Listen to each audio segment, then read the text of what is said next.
Bonjour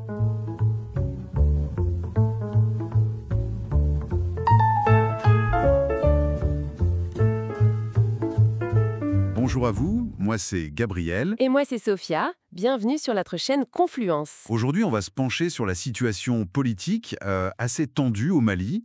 On va essayer de comprendre comment on en est arrivé, en mai 2025, à la dissolution de tous les partis politiques. On s'appuie pour ça sur les documents qui nous ont été fournis. Absolument. Et ce qui est intéressant, ce qui ressort vraiment, c'est le rôle, ou plutôt l'absence de rôle, on pourrait dire, des instances judiciaires là-dedans, surtout la Cour constitutionnelle. Oui, c'est un point clé. On va décrypter un peu cette séquence, voir comment les choses se sont enchaînées. Alors, pour commencer, le fait marquant, c'est ça. 13 mai 2025, le général Assimi Goïta, qui dirige la transition, décide de dissoudre tous les partis, et même les organisations à caractère politique. Carrément.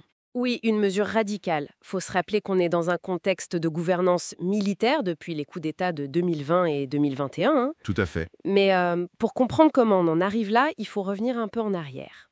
Avril 2024. C'est là qu'il y a eu un moment vraiment décisif. Ah oui. Qu'est-ce qui s'est passé en avril 2024 ? Eh bien, la Cour constitutionnelle malienne, saisie pour annuler la suspension des activités politiques déjà imposées par la junte, elle se déclare incompétente. Incompétente. C'est-à-dire, elle a dit qu'elle ne pouvait pas juger, en gros. C'est ça. Elle a estimé qu'elle n'avait pas l'autorité légale pour statuer sur cette requête. Et ça, c'est énorme. Ah oui, quand même.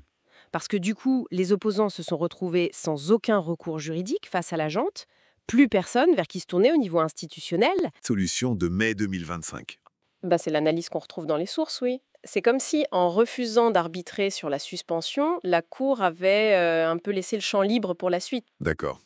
La chronologie est assez parlante. Avril 2024, suspension des activités politiques. Presque aussitôt, la Cour dit « non, je ne juge pas ». Ensuite, en avril 2025, il y a une consultation nationale qui, tiens donc, recommande la dissolution. Sans grande surprise, j'imagine. Voilà, et puis bam, mai 2025, la décision tombe. C'est allé vite, en un an. Mais pourquoi cette incompétence de la Cour? Est-ce que c'était juste une question technique, une argutie juridique? Alors, officiellement, oui, la Cour a avancé des raisons techniques, procédurales, mais les experts cités dans les documents, comme le professeur Mamadou Diallo, ils suggèrent autre chose. C'est-à-dire? Ils parlent de prudence, peut-être, face à la junte, voire de pression politique. Il faut aussi voir le contexte régional. Les sources soulignent que dans plusieurs pays voisins, avec des régimes militaires, le pouvoir judiciaire semble fragilisé. Une tendance régionale, donc. Ce n'est peut-être pas un cas isolé. C'est une possibilité, oui.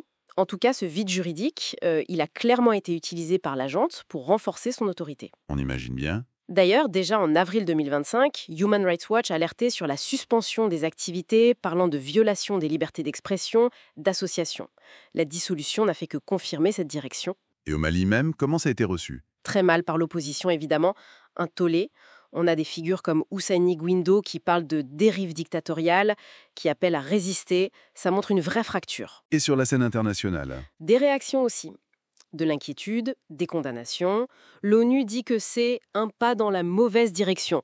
C'est diplomatique, mais le message est clair. Oui, le langage onusien. Amnesty International est plus direct. Attaque flagrante contre la liberté d'expression. Mais bon, pour l'instant, ça reste beaucoup des mots. La junte, de son côté, elle justifie comment tout ça? J'imagine l'argument sécuritaire? Exactement. Stabilisation du pays, lutte contre le terrorisme, l'idée que les partis politiques, avec leur division, ça nuit à l'effort national. C'est l'argument massu. Un classique. Oui. Mais plusieurs analystes dans nos sources avertissent, supprimer les partis, ça risque plutôt d'aggraver les tensions, de fermer les canaux légitimes d'expression. Est-ce que ça mène vraiment à la stabilité? C'est la question. Surtout que la légitimité de la junte elle-même est posée, avec les élections toujours repoussées. Tout à fait. Ça fragilise encore plus leur position, au fond. Donc si on récapitule, on a une escalade rapide en un an à peine, suspension, refus de la Cour, dissolution. C'est ça. Et le point nodal, ça semble vraiment être ce retrait, cet effacement de la justice constitutionnelle au moment où elle aurait pu jouer un rôle de contre-pouvoir. Et ça soulève des questions qui dépassent le Mali. Oui, le risque de contagion régionale, on en a parlé, et puis l'efficacité de la réaction internationale, pour l'instant surtout verbale. En conclusion, cette dissolution, ce n'est pas juste un coup de tonnerre isolé. C'est plutôt l'aboutissement d'un processus marqué par l'affaiblissement des garde-fous. C'est une lecture très plausible, oui, basée sur les informations disponibles. Et ça nous ramène à cette interrogation fondamentale. Quel rôle pour les institutions judiciaires quand l'autoritarisme monte? Qu'est-ce qu'elles peuvent faire, surtout si elles sont elles-mêmes sous pression? Et une dernière pensée peut-être, au-delà des condamnations, qu'est-ce qui peut être fait concrètement? Comment la société civile malienne, peut-être avec un appui international, peut essayer de recréer un espace pour respirer démocratiquement? Parce que sans ça, la stabilité promise risque de n'être qu'une façade, non? Une question ouverte et essentielle. Voilà pour cette exploration. Si cette discussion a suscité votre intérêt, N'hésitez pas à réagir. Un pouce bleu, un abonnement, un commentaire pour partager vos réflexions. On vous dit à bientôt sur Confluence.